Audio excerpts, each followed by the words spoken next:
ഇങ്ങനെയുള്ള കേരളത്തിലെ കലാലയങ്ങളിലെ കുഞ്ഞുങ്ങളെ നിങ്ങൾക്ക് ഇങ്ങനെ വേണോ? ഇതിന്റെയൊക്കെ വക്താക്കളായി നിങ്ങൾക്ക് വേണമോ? വെള്ളിയാഴ്ചയിലെ അവധി, ഇടവേള, മറ്റുള്ളതൊക്കെ നടപ്പിലാകുന്ന കാര്യത്തിൽ ആചാരപരമായ ഒരു കാര്യത്തിന് മാത്രം നിങ്ങൾക്ക് എന്തിനാണ് ഇത്ര അസഹിഷ്ണുത?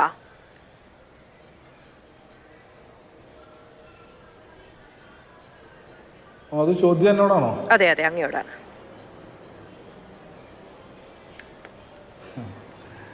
ഇതിനകത്ത് SFI എന്ന് കേട്ടാൽ ഇയാൾക്ക് ഇളകിക്കൊണ്ടിരിക്കുന്ന ഹാലിങ്ങനെ തുടർച്ചയായി ഇളകിക്കൊണ്ട്, അതിനകത്തുനിന്ന് ഞങ്ങൾക്ക് വേറെ ആക്ഷേപമല്ല. അയാളങ്ങനെ ഹാലിളകി സാധ്യമാകുന്നത്ര മുന്നോട്ട് പൊയ്ക്കൊള്ളട്ടെ. അദ്ദേഹം ഇങ്ങനെ തുടർച്ചയായി പറഞ്ഞുകൊണ്ടിരിക്കുന്ന അനുഭവം അദ്ദേഹത്തിന് RSSന്റെ ശാഖയിൽ നിന്ന് ലഭിച്ചുള്ള അനുഭവമായിരിക്കും. ആ അനുഭവം നിങ്ങൾ പറഞ്ഞുകൊണ്ടേയിരുന്നു. കേരളത്തിലെ വിദ്യാർത്ഥികളെ സംബന്ധിച്ചും കേരളത്തിലെ പൊതുസമൂഹത്തിനെ സംബന്ധിച്ചും SFI എന്താണ് എന്നുള്ളതിനെ സംബന്ധിച്ച് നല്ല ധാരണയുണ്ട്. ആ ധാരണ ഉള്ളത് കൊണ്ട് തന്നെയാണ് കേരളത്തിലെ വിദ്യാർത്ഥികളാകെ SFIയോട് ചേർന്ന് നിൽക്കുന്നത്. നിങ്ങൾ ആവർത്തിച്ച് പ്രചരിപ്പിക്കാൻ ശ്രമിക്കുന്ന രാഷ്ട്രീയം എന്താണെന്നുള്ളതിനെ സംബന്ധിച്ച് ബോധ്യമുള്ളത് കൊണ്ട് തന്നെയാണ് കേരളത്തിലെ വിദ്യാഭ്യാസ സ്ഥാപനങ്ങൾ പാടെ നിങ്ങളെ കേരളത്തിലെ വിദ്യാലയങ്ങളിൽ നിന്നും കലാലയങ്ങളിൽ നിന്നും പുറത്തു നിർത്തിയിട്ടുള്ളത് എന്ന് അങ്ങ് തൽക്കാലം മനസ്സിലാക്കാം. ഇതിൽ നിങ്ങൾ ഒരു ബഹുമാനവും ഉൽപ്പാദിപ്പിക്കപ്പെടുന്നതിന് വേണ്ടിയിട്ടല്ല ഈ തുടർന്നുകൊണ്ടിരിക്കുന്നവർ സംസ്കാരമെന്നും പൈതൃകമെന്നും ഒക്കെ പേരിട്ട് വിളിച്ചുകൊണ്ടിരിക്കുന്ന ഈ വിരോധാഭാസം വിദ്യാർത്ഥികളെ കൊണ്ടുപോയി എത്തിക്കുക എന്ന് മനസ്സിലാക്കുക.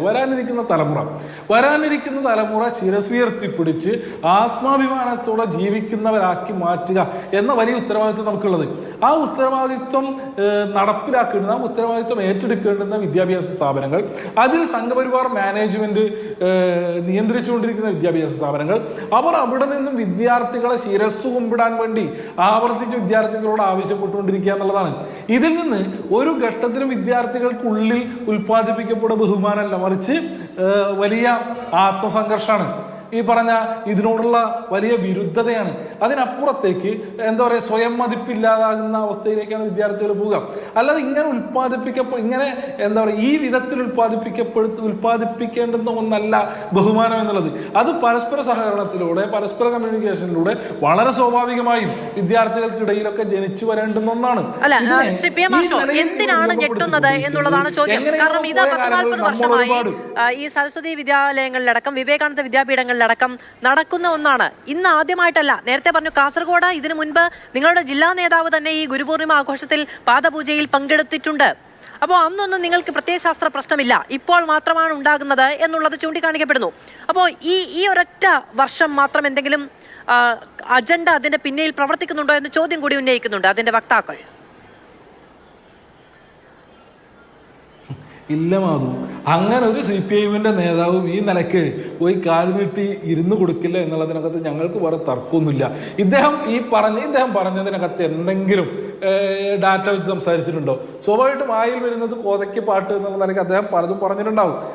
അത് ആ നിലക്കൊന്നും കമ്മ്യൂണിസ്റ്റുകാരുടെ നേതാക്കന്മാരൊന്നും പോയി ഇരുന്ന് കൊടുക്കില്ല എന്നുള്ളതാണ്. അല്ല,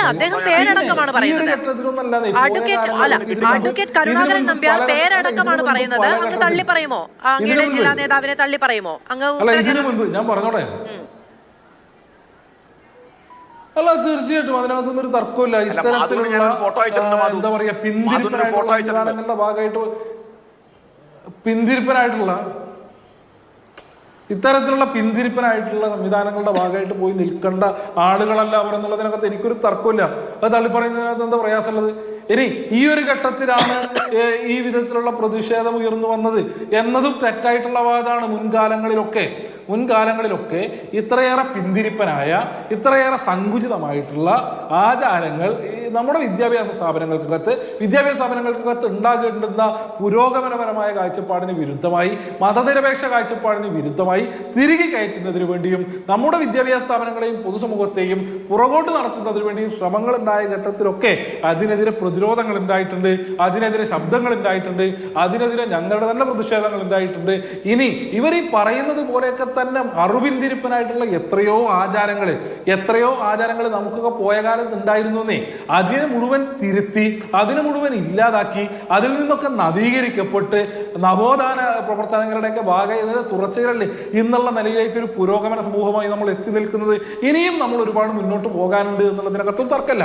അപ്പോ അങ്ങനെ മുന്നോട്ടുള്ള ഒരു സഞ്ചാരത്തിൽ സമൂഹമാകെ എത്തി നിൽക്കുമ്പോൾ അവിടെ നിന്ന് സമൂഹത്തെ പുറകോട്ട് നടത്തണമെന്ന പിടിവാശിയുമായി ഇവരിങ്ങനെ അവതരിച്ചുകൊണ്ടേയിരിക്കും, അതിനെ പ്രതിരോധിക്കും. നേരത്തെ അങ്ങ് തുടക്കത്തിൽ സൂചിപ്പിച്ചതുപോലെ ഇത് കേവലം വിദ്യാർത്ഥി സംഘടനകളുടെയും യുവജന സംഘടനകളുടെയും അല്ലെങ്കിൽ ഇടത് വിദ്യാർത്ഥി യുവജന സംഘടനകളുടെയും മാത്രമൊന്നും ഉത്തരവാദിത്തമല്ല, അത് ഈ നാടിന്റെ യാതൊരു ഉത്തരവാദിത്തമാണ്. കേരള പൊതുസമൂഹം ആ ഉത്തരവാദിത്വം വളരെ കൃത്യതയോടുകൂടെ പ്രഖ്യാപിച്ചിട്ടുണ്ട്. 2016 ബന്തെടുക്ക സരസ്വതി വിദ്യാലയ ഗുരുപൂജ ചടങ്ങിൽ പങ്കെടുത്ത CPM-ന്റെ നേതാക്കൾ എന്നുള്ളതാണ് അവർ പറഞ്ഞ ഒരു ആരോപണം. ഗ്രാമപഞ്ചായത്ത് പ്രസിഡന്റ് ഗോപാൽ മാഷും CPM-ന്റെ നേതാവ് ബാബു എന്ന ആളും എന്നുള്ളതാണ് ആരോപണം. അങ്ങ് പാർട്ടിക്ക് അന്വേഷിക്കാവുന്നതാണ്. ഇപ്പൊ 2016 എന്നുള്ളത് കൊണ്ട് അന്വേഷിക്കാൻ പാടില്ല എന്നൊന്നുമില്ല. പ്രത്യയശാസ്ത്രപരമായി നിങ്ങൾക്ക് എതിർപ്പുണ്ടെങ്കിൽ